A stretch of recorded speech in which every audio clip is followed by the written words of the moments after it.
Welcome to the Late Night Race Review.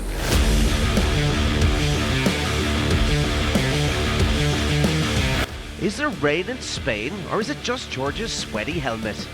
It's confirmed, Ferrari Clown College is back in session. Aston Martin, the best of the rest, but did Mercedes just jump the queue? And McLaren are back. Well, they were for about 30 seconds. It's the Spanish GP. Don't forget to support the podcast by hitting those like, follow and subscribe buttons.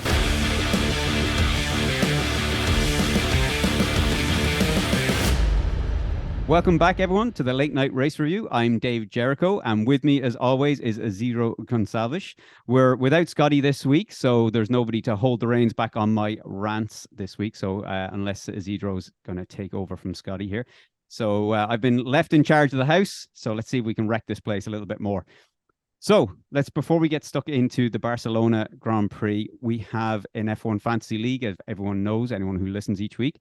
You can search for us on the F1 Fantasy website using Late Night Race Review. No changes at the top yet. We're still waiting on the results to come in, but there's prizes at the end of on the end of the season. So feel free to jump in and be a part of that. And like I said, with a bit of luck, you will get your swag at the end of the season. Anyway, let's get on to the more important things of the race day. Isidro, what did you make of the race today? I think it was a great race. It was good to see McLaren doing well in the qualification, and then disappointment after 30 seconds. That's how long it lasts. Literally, they went back to normal basically. Yeah, there was. They had their moment in the sun, but it's the clouds came over pretty damn fast. Yeah, I don't know. I enjoyed it. I think it was if I was rating it out of 10, I think I'd give it a probably I'd give it a 6, a soft 6, solid 5. I think I'd have given it.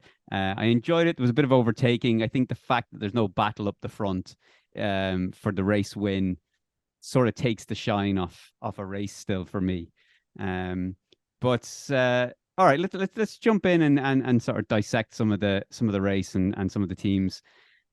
So Red Bull, we had Max finishing obviously in first, and then we had Sergio Perez, who came in at fourth. So let me actually just bring up, I want to have the starting grid here as well, just so I can do the comparisons quickly without jumping back and forward too much. So, all right, let's start with Max Verstappen. I mean, that was the obvious one. I mean, he cruised the race. I mean, we could see even when he was getting the black and white flags for exceeding track limits, probably because he was dozing off and just being able to cruise around. He was told, okay, track limits, just bring it home. And he was kind of thinking, no, I want the fastest lap. So he just upped his pace by, I think he must have upped his pace by half a second or something like that on Hamilton. So, yeah. Well, what did you make of his race? Another commanding performance, I guess. Yeah, I think Max was doing so well. He could stop in the pit, change tires, go back, and you wouldn't see anyone on his mirrors. He did that once, twice, and it was always the same. Nothing. It was just him alone driving. And he risked a bit doing the fast lap because he risked a bit, but he knows it was 16 seconds. Even if he got the penalty, it'll be 5 seconds. It's real worth it to get a point for the 5 seconds. Yeah, exactly. I mean, it was a 5-second penalty. I mean, what did you have to lose, even if you did get that penalty? Yeah, look, there's not much to say really at this stage. I mean, we've said it every week. We're saying the same thing about how good of a commanding drive it was. I thought this one was maybe a little bit more concerning, that it genuinely felt this week that he was cruising. Like I know we say that each week that, Max is out front, no competition. But I don't know. I just had this feeling that it was like he was coasting downhill and took his foot off the accelerator, and he was just literally coasting around. And as soon as he needed to put in a little bit of effort to get the fastest lap, gunned it, got the lap done, and back to cruising again, and still finished 20 odd seconds ahead of Lewis. I think if there was any danger. If he wanted to and he thought there was any danger, I think he could have finished. I think the time that he could have finished in the time gap between Lewis and Max by the end could have been double that if he was pushing for the whole race. But he wasn't. He was just coasting. That's my concern. Yeah, and Max didn't even start on soft tires. No, he was on hards. Oh, no, with medium. Sorry, he started on medium. Sorry. He was on medium. Everyone else was on soft. I think Perez was on hard or medium as well. Medium, but we get to that disaster. But even that didn't got any trouble. Red Bull on medium was still faster than the Hamilton on softs. No, well, for Max, yeah, well, exactly. And Max was still gaining time over everybody else on softs. Now, look, maybe that was also a sign of the tire performance on this track and the weather conditions and stuff like that. But yeah. But anyway, look, let's roll on from Max Verstappen. There's only so much kind of Perez was polishing. A bit of disappointment. I think he was side by side with Russell. So I was expecting him to just follow Russell, but Russell was starting. He did a very good start. I mean, after 3 or 4 races, Russell was already 2 or 3 positions up. Perez was still struggling to get to the top 10. With Perez, I thought, so he started 11th, finished 4th. I mean, finishing 4th is still a good, it's a good haul of points. I thought starting on the mediums was maybe not in the fact that he was starting in 11th. I would have thought maybe going with the softs to basically get yourself track position at the start was maybe a better option. I know we're talking hindsight here, but I thought the mediums wasn't maybe the way to go. I mean, obviously, look, it works for Max Verstappen, but I mean, he's a completely different animal when it comes to race drivers. So anything would work for him.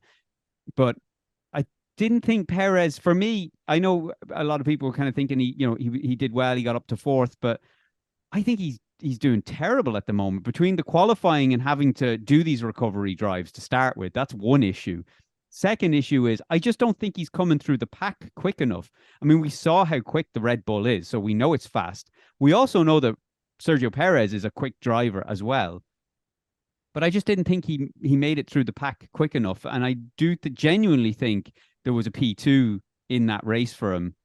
There was certainly a P2 in that car. Never whether there was a P2 in that car with Perez driving it, I don't know. But there was definitely a P2 in that Red Bull car he was driving. Yeah, I agree. Yeah, it took a long time for him to get past, maybe reach P7 or P6. After that, it was quick to get to the P4 position. But once he got to P4, Russell was already too far away, and Russell also started to pick up some speed because he knew that if he didn't go faster, eventually Perez would get there. But yeah, I agree. Perez was a bit slow. He should have been much, much faster. Yeah. And even when they were talking about him catching up with George Russell by the end of the race, I think, with 10 laps to go, there was a push on, his race engineers were coming on telling him to give everything. I didn't think that George Russell was ever going to be under pressure. And I think even if, as he was kind of, the seconds were coming down, and I think he got maybe within 3 or 4 seconds, I didn't even feel, even if there was another 5 laps, I just didn't think he was going to get within reaching distance of Russell. And even if he did, I don't think he was going to get past him. Maybe the turn 1 because the DRS is quite strong, and without the chicane now on that kind of the final corners. But yeah, it was. I thought it was a bit disappointing from Perez myself. But anyway, let's move on. It's enough of Red Bull. We know how good they are, so let's stop. Like I said, polishing their ego. Mercedes, Lewis Hamilton and George Russell. So Lewis Hamilton obviously getting P2, George Russell P3. I mean, Lewis getting P2 from P4 start. Which let's start with Lewis Hamilton. I'm going to give the kind of the start and finishing positions first, but Lewis Hamilton and Mercedes as a whole. So this might bundle into one kind of answer. Okay, how do you rate his drive today versus how much of that was also attributed to possible upgrades that came with that Mercedes from that were put in Monaco? I think for Hamilton it was an average drive. There was not. I didn't see anything special. Say, oh, Hamilton did great. I mean, he only had Norris in front of him, and that was easy enough to go through. And then Sainz kind of disappeared, so Hamilton just had to cruise on the P2. And I think this weekend we finally saw the upgrades that Mercedes was talking about. In Monaco, we couldn't see that. Today was a track to see that the upgrades did work. I mean, Mercedes having a P2, P3. It's been a while since we see both Mercedes drivers on podium. So it was great. I think today it was more an effort from the team than from the drivers. I mean, Russell did very well going from P12 and finished at P2. Well, just before we got on to Russell, on Lewis Hamilton, do you think there was more to get from that car? So I know you're saying, like, you felt he was kind of, he settled into that P2 and, he wasn't really under much pressure. Do you think there's a bit of people assume now that the Red Bulls are going to be so far ahead that they're more conscious of where P3 is behind them, as opposed to maybe extracting more and pushing harder, because maybe they're thinking, look, we're not going to get close to the Red Bulls anyway. So there's more about managing the gap behind as opposed to the gap in front. When it comes to a 20-second gap, do you think there's more of, when you see a 20-second gap, do you think I'm just coasting now, I'm making sure no one comes up from behind, but there's no point in me stretching the car any further than it needs to be? I think there's still more Mercedes to see. I believe there's I think Hamilton and Russell are starting to trust a little bit more on the car. They see an evolution. So I believe it's a matter of start trusting and see, well, this guy is actually good, and I think we can push him a bit. We can push the car over and over. If they can get the Red Bulls, I'm not sure, but they can definitely do better than they done so far. Yeah, and before we move on from Mercedes, we'll talk about the upgrades and how it's kind of affecting the pecking order in the grid. But just before we do, on George Russell then, I mean, what did you say? Started P12, was it? Yeah, P12, yeah. Finished P3. What do we make of his race? I mean, at the start of the race, obviously, I think it was a little bit of I won't say controversy, that might be a little bit of a harsh word, but he did go to that runoff area a little too quick, I think, for me. And kept the pace going. I felt it was a bit of an advantage, but I think Sky were showing a bit of a replay, and the fact that he was just slightly ahead of the McLaren that was on the outside, on the inside, that was enough justification as to why he went on or that he didn't get a penalty by going off the runoff area and gaining an advantage. But that all in, what did we make of his drive today? I think it was a great drive from Russell. He did some risky moves like the one you're talking about, but it paid off. I mean, he started on P12 and on P2. That's P3, sorry. And I mean, what can you say about that? I think one of the upgrades was leaking on Russell's helmet. Oh yeah, I forgot actually. I nearly didn't mention that. But overall, I think it was a great drive from Russell. He was trusting the car. He knew the car, and the fact that he was able to just go through the pack from P12 to finish on the podium, it tells a lot. Yeah, and I think if they start, sorry, go on. It tells that he's trusting the car and the team again more and more. And that's it. I was going to say that if I felt if the two of them, Hamilton and Russell, started on the same row of the grid together, I felt that Russell was pushing that car a little bit more than Lewis was. Especially like Russell was coming after his pit stops, he was coming out in traffic and having to sort of battle with cars a lot more than Lewis was. And he was pushing hard. He was making overtakes. He was getting his track position. So I think, I felt Russell did a great job.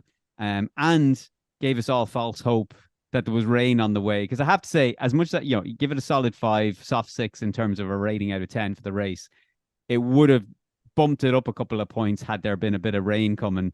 And we had the radio call from George Russell saying, a bit of rain at turn 5. We saw Christian Horner with his hand out in the pit lane checking for rain, a bit of promise. And then the next radio call to say, oh, sorry, was just the sweat on the inside helmet. Never heard that before. But what did we make of let's look at the pecking order here just briefly. We won't go through everybody, but just on the Mercedes. And I suppose Aston Martin might come into this conversation a little earlier than we want, but the Mercedes seem to have jumped people a little bit jumped teams in the pecking order. What do you think with the upgrades that they brought? I know it's early; we were only on one race in, and Toto Wolff did say that this could have been very much conditions pending, that it was sort of perfect conditions for their car. But I mean, there was a big drop off from everybody else. Yeah, for the Mercedes, the upgrades work, but for Aston Martin, there was definitely a step back, I have to say. I wasn't expecting to see Alonso to finish in P7 and Stroll in P6. Yeah, considering this was an open track, not a close one like Monaco. I was expecting more from Aston Martin, and they struggle to get more than just a P5 and P6. So I don't think the upgrades worked that much for them. Yeah, and we'll talk about Aston Martin a bit as well. I was going to talk about Ferrari next, but I think it's kind of all included into what we're talking about here. I mean, like I said, yeah, Lance Stroll, excuse me, Lance Stroll finishing P6 and then Alonso P7, and was obviously a nice bit of some sort of teamwork there, where Alonso kind of decided not to overtake Stroll at the end, even though he was obviously going a little bit quicker, which I think he was right in doing that. I don't think there was any. I don't think he's under any illusion that he's going to win the World Championship this year. So I think it was better to have both teams coming home scoring points than for them to be battling out over 6th and 7th place. But that aside, I mean, you know, as lovely as that moment was, I mean, a bit concerning for Aston Martin dropping back quite as far as, I mean, we've been seeing Alonso consistently on the podium since the start of the season, and now we're seeing him, like, I mean, it wasn't that he finished 7th, like, it was a bit of a struggle to get that 7th place. I mean, he was pretty much most of the race around P9 and not really gaining anywhere. So what do you think happened? I mean, are these upgrades not working, or upgrades on other cars are working better? What's your opinion on it? I think the upgrades didn't work for them. I mean, all the teams got upgrades and they did slightly better. But I didn't see the Aston Martin today as the Aston Martin that we've seen in the past 5 races. No. It was like it was Aston Martin from 2022, almost. Yeah. And we saw that people were saying about Alonso had a poor qualifying, he had floor damage.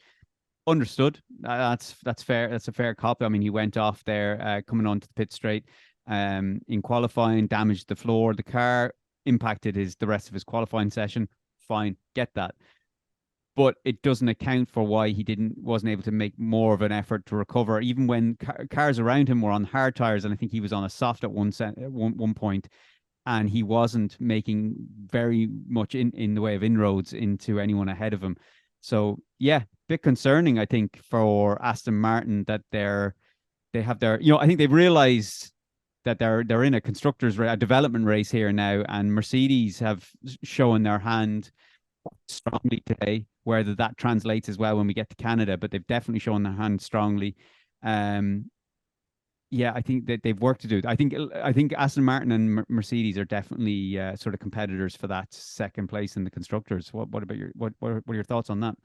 Yeah, I completely agree. They are neck to neck. There's just 1 point difference between both teams. So definitely it's the fight to see in the constructors, the 2nd position, because I don't see the Red Bull getting fears of a fight. Well, it's actually more than that now. It's actually just cut across you. It is 18 points actually now. Mercedes are in 2nd by 18 points on Aston Martin, so they've stretched a little bit of a gap there. I mean, that's definitely relying on Lance Stroll to pull in some results. So that just based off today, and again, it's only one race, but look, that's what we're here to do. We're here to speculate and blow things out of proportion. But I mean, that would worry me. That would say to me, like, I think that's difficult based off how strong Mercedes were today and how weak Aston Martin. That's going to be a tough one to now start to get that back on level peg. I think Aston Martin needs to undo the upgrades if they want to get some points Yeah. from Canada. Exactly. Yeah, just go back to what you had. Oh Jesus, go back to a previous revision. Yeah. Well, look, but actually, before we move on from Aston Martin, I mean, Lance Stroll did have a half decent day today. Considering, I mean, he's been having a poor run of it over the last while, being out qualified and outperformed by his teammate Alonso. So, I mean, he outperformed him in qualifying, outperformed him in the race. I mean, I think that'll be good for his confidence now going into Canada, going into his home Grand Prix. Yeah, there'll be some pressure on him. That's for sure. I mean, it's his own race, as you said, and is improving his driving skills, and the fact that Alonso is also, we saw today, like you said previously, Alonso was saying, look, you just drive, I'll stay here behind, give you some cover or protecting if something bad happens.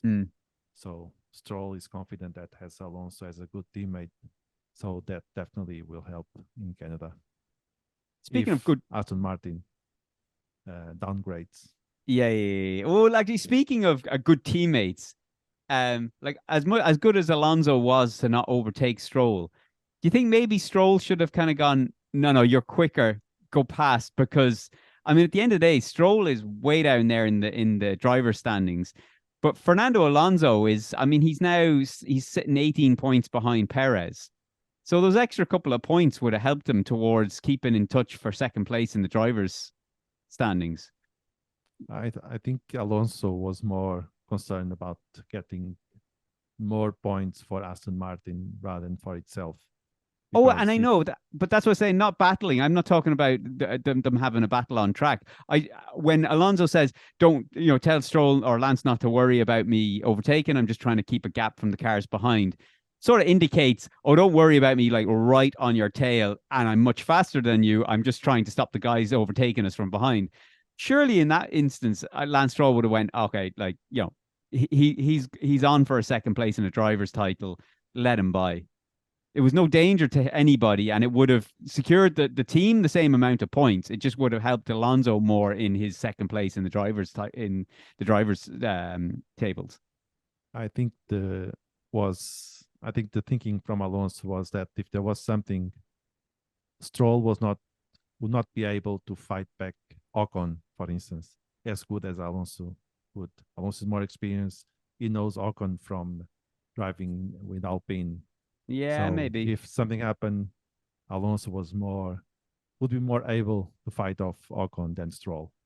And actually, on Ocon, what did you make of that overtake that Alonso had on Ocon down the straight? Did you think that was, because I mean, most people are saying that it's look, there was nothing in it. Do you feel he made two moves? Like he kind of moved to the right and then moved to the right again.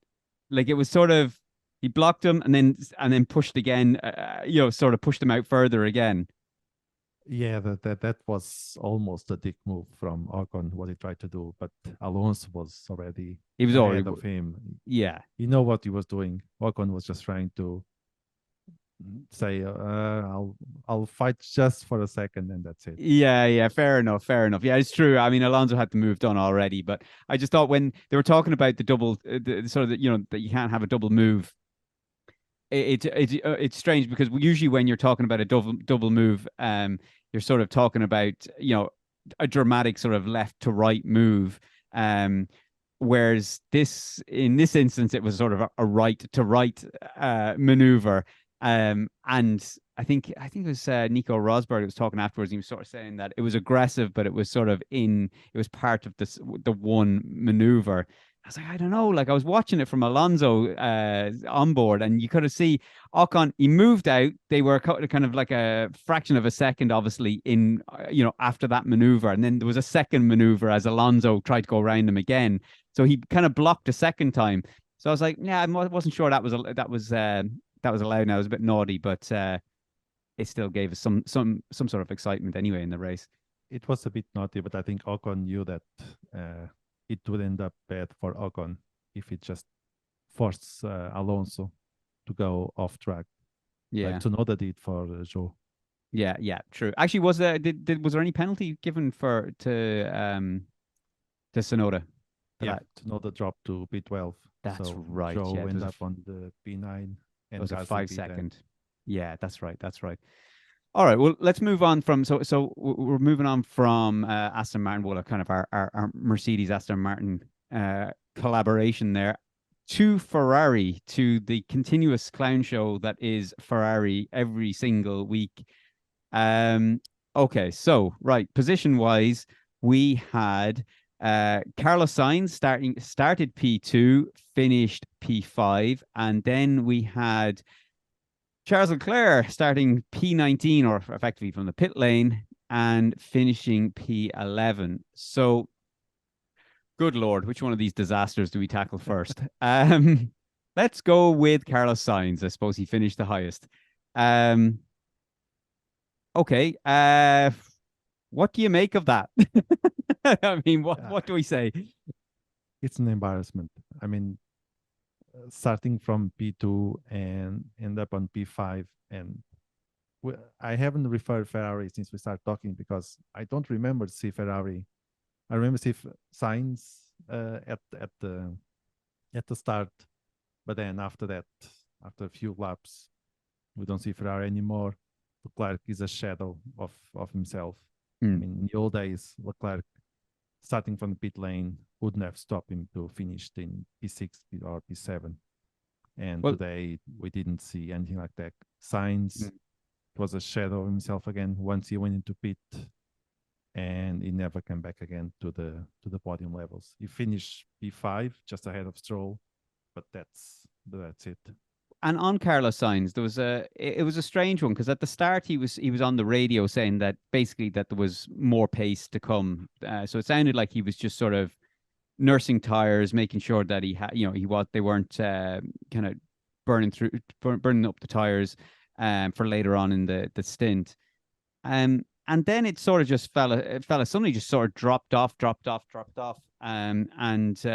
It's it was just another poor result, I think. And also then when the team were talking about bringing him in for a tire change, this is what we were talking about last week as well and the week before, about a bit of a disconnect going on between the drivers and the team. And there was a bit of another example of that today when Carlos Sainz was asked to come in for the pit stop.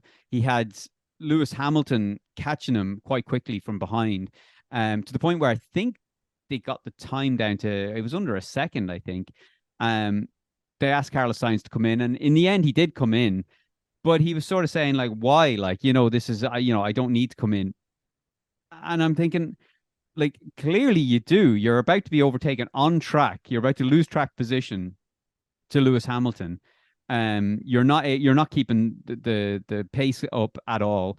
So it was just a bit strange. Do you feel that they kind of cut off in that way, like that the team are sort of on different pages consistently? It happened the same last year, I think. I don't know which race was it that Sainz was driving very well, overtaking, and suddenly in the middle of overtake they say box, just no. Yeah. And he was just, why? He will start questioning why you want me to box right now in the middle of an overtake. I mean, his mind is focusing on the overtake, not on the pit. But not good. Not a good sign from Ferrari. Yeah, and Sainz seems to have it's strange. Sainz seems to have a very different opinion as to what's going on at Ferrari over what Leclerc feels is going on at Ferrari. Like, Sainz feels that that they're on the right page, that the car is making improvements. It just wasn't I think he said something to the effect of that this race just wasn't the race for their upgrades. They basically brought the upgrades at the wrong time.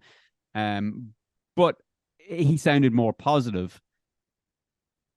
So pin that for a second, and then we look over here to Charles Leclerc, who is a very different sort of opinion on what's going on. I mean, he made no progress today. That car, he struggled with every overtake, every position he was gaining. I mean, it looked better than it was at one stage because he had people ahead that hadn't, or sorry, that people he hadn't pit, sorry, and people ahead of him had done a pit stop. So I think he at one stage was up around 7th or something. But of course, as soon as he made his pit stop, he was back down in P17 or P16 or something like that. I mean, he got, I think, did he even finish after no, even after Sonoda's time penalty, he still finished outside the point. So he finished 11th today. Yeah. I mean, he then had an interview afterwards and he was just saying that he has no idea what's wrong with the car, that he couldn't understand from one stint to the next, same set of tires, but car is behaving completely differently, which I'm assuming he's talking about. I mean, the only change obviously happening there is the reduction of fuel, so the weight difference in the car. So, but he has no confidence in the car, whereas Carlos Sainz maybe has little confidence in the team in terms of making their, the strategy calls, but feels the car is maybe going in the right direction. I mean, it seems to be all over the place for Ferrari at the moment. Yeah, I don't think the problem was Mattia Binotto. I mean, he's been gone, and we still didn't see any improvements either from a management perspective. The team, the pit lane, the pit crew, the pit wall, they still doing the same thing as last year, and there's no results. I mean, they're not doing good, basically.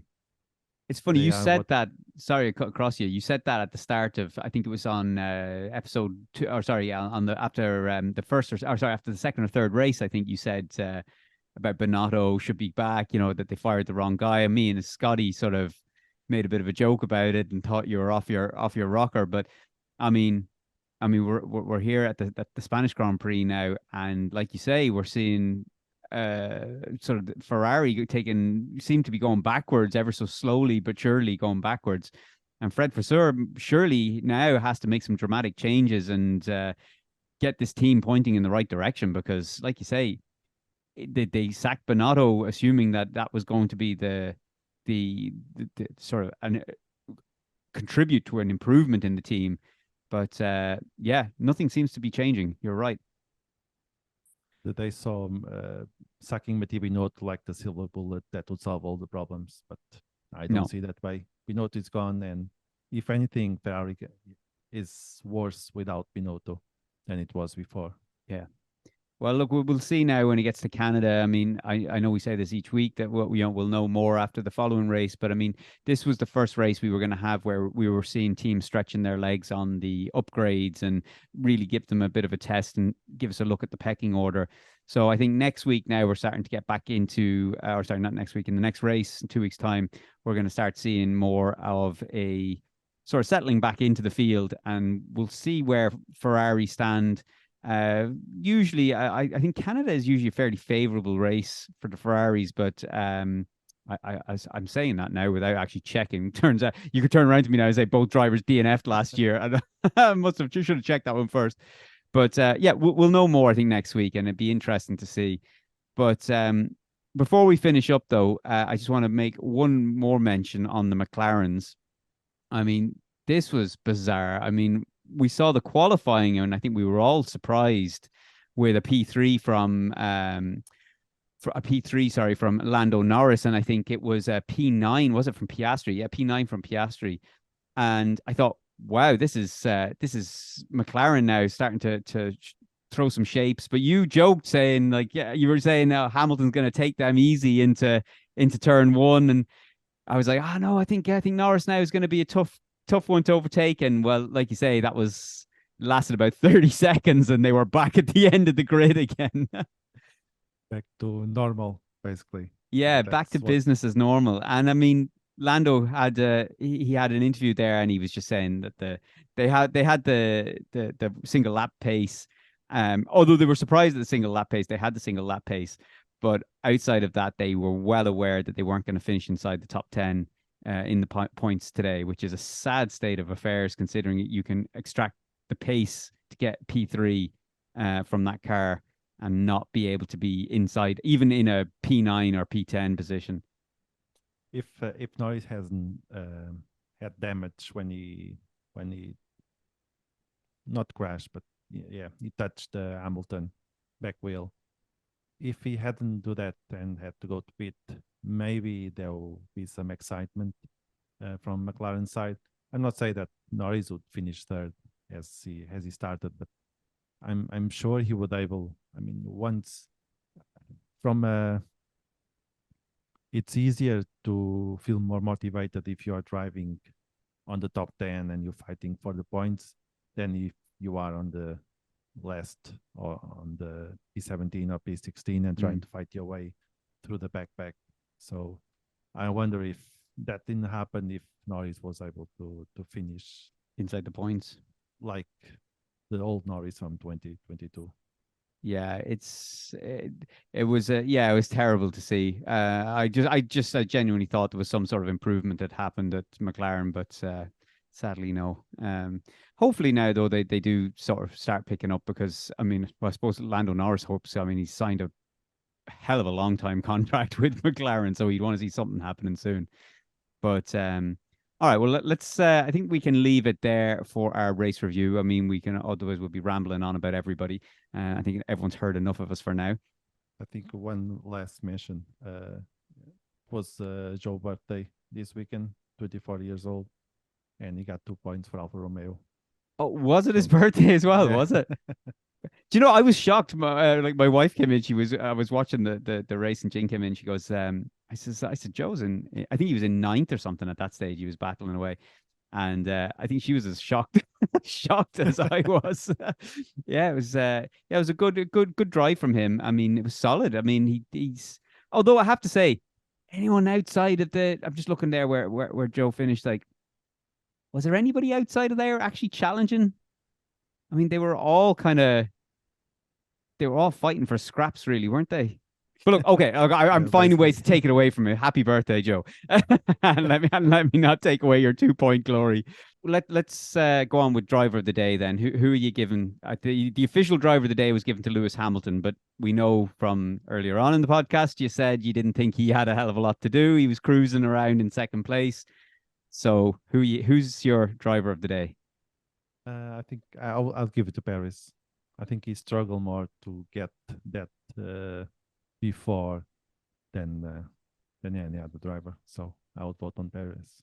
Would you not think Perez should have done better than P4 in that car? Like, you're kind of giving him driver of the day because it's almost like one of those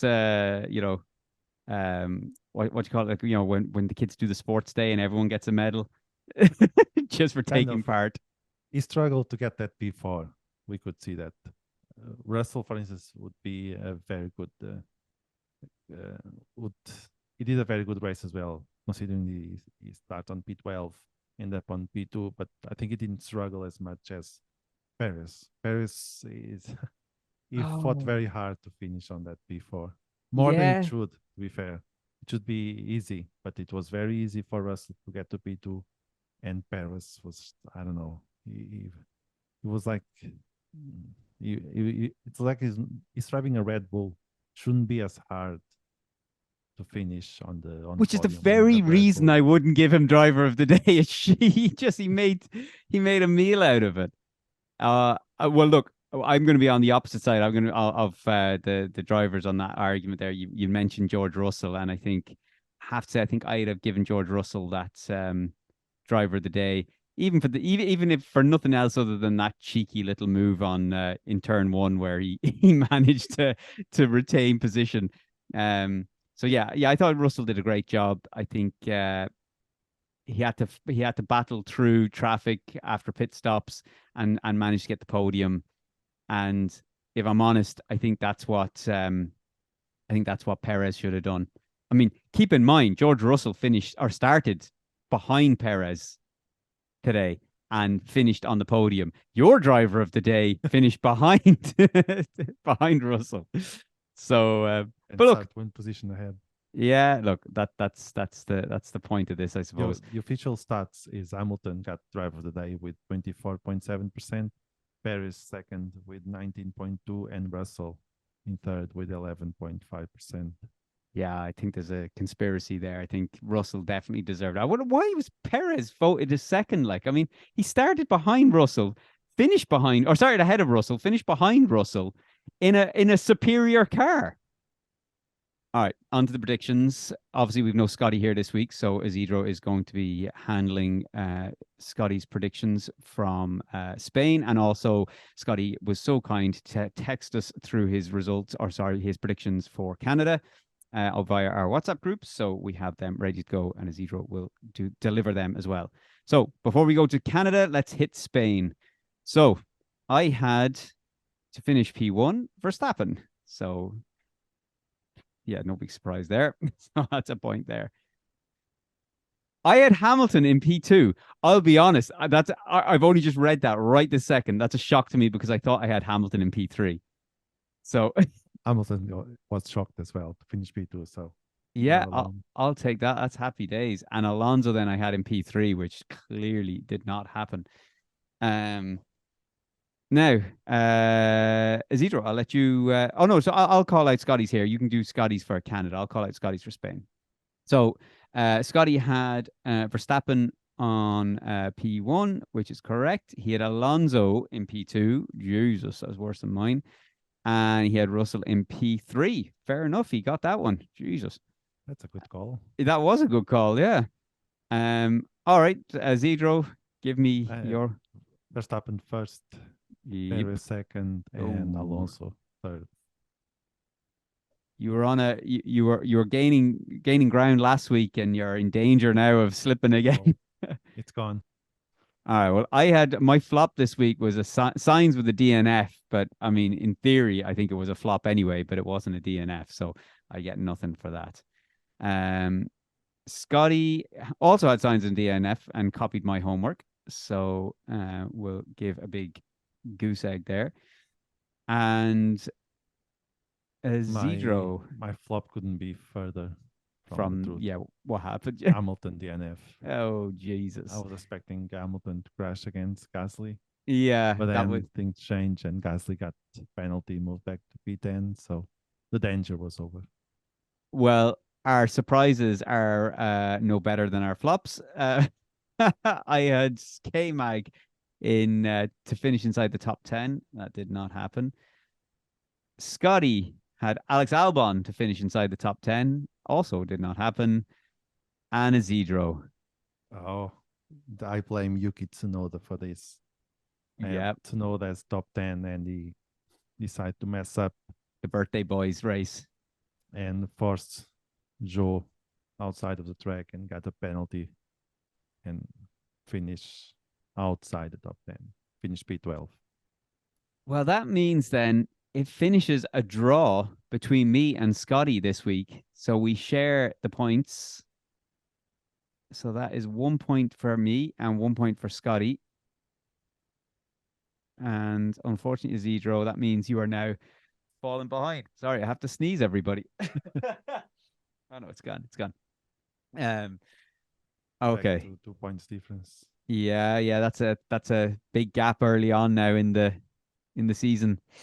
All right, so Canada, right? I'll be honest. I'm locking in the same results I did in Spain. So I'm going with Hamilton P1. Oh, sorry, no, I'm not. I'm going for Verstappen P1, Hamilton P2, and Alonso. I'm gonna go with the Aston Martin recovering for Canada, and Alonso P3. Assuming that they downgrade. And assuming they downgrade, yeah, exactly. Scotty for Canada, he has Max Verstappen first. Of course he does. Perez, Alonso second, Perez third. Alonso second and Perez third. Because judging off his current form, Perez is the way to go, all right. All right, who are you going with, Isidro? Max first. Yeah. Perez second. Hamilton third place. Jesus, everybody, you are both thinking Perez is going to recover from his recent poor form. Although apparently you gave him driver of the day today, so I mean, if if Perez does well on qualification, I think they are good. I mean, last year in Canada, he had engine troubles, so he Yeah. retired. But I'm hoping Perez do better now. All right. Well, I'm going to go. So now the flops are in. I'm going to go with Leclerc with a DNF. I just have a feeling he's under pressure now. He's getting annoyed with that car, and he may just overdo it in Canada and stick it in a wall. Scotty has the same. Look like DNF. Oh, does he? I didn't copy your homework, Scotty. Who are you going with, Isidro? My flop is Ocon, DNF. Ocon, DNF. Are you going to go with reliability or crash? You don't have to lock it in, just curious. I think it will be more crash. Yeah. Alpine have been quite reliable. Be nice if we get a little bit of like a mix of a wet and dry race in Canada just to spice it up a bit. I can see Ocon trying to pull the same move as he did today with Alonso, but with a less experienced driver, and that's gonna end of the game for both. Yeah, that would be interesting to see him do that against Logan Sargent, channeling his inner Latifi. All right, so my surprise for Canada. I'll be honest, I struggled with this one. I hadn't a clue who was gonna. I know we don't have to go with the top 10 as a surprise, but I was still struggling for something. So I'm going to go with Hulkenberg to finish inside the top 10. I mean, that is a big surprise for everyone. It will be a big surprise for everyone, and I can't stand Haas, so it's something I don't really want to do, but I have to do it. Well, for someone that doesn't like Haas, you had K-Mag in Spain and now Hulkenberg. I'm all about the points. I'm pouring myself out for the points. I need to win. All right, who's Scotty gone with for his surprise? Leclerc got Scotty got Gasly P9. Wait, Gasly P9? Yeah. The fuck? I'm giving him that. Hang on a second. Like, what's he thinking? Like, Gasly finished like top 10 today. He qualified he was in Q3 for qualifying as well this weekend. He's calling the specific position, so I think that's why we are giving that. All right. All right. Here to defend. He's not here to fucking all right. Gasly P9. I hope you don't get it, Scotty. If it was Gasly P10 top 10 or something, I think. Yeah. Okay, fair enough. All right, who you going with for a surprise then? Norris top 10. Oh, after today, yeah, that is a surprise. There's more chance of Hulkenberg, I think, getting in the top 10 than there is Norris getting in the top 10. All right, well, look, that locks in our results. I'll just save that off now. That locks in our predictions for Canada. And we will be back in 2 weeks' time with the Canadian Grand Prix race review. And I think we will have a return of Scotty. So we will be back to our normal format and not this car crash that you've had to endure with me at the wheel. So till then, we will see you in 2 weeks' time.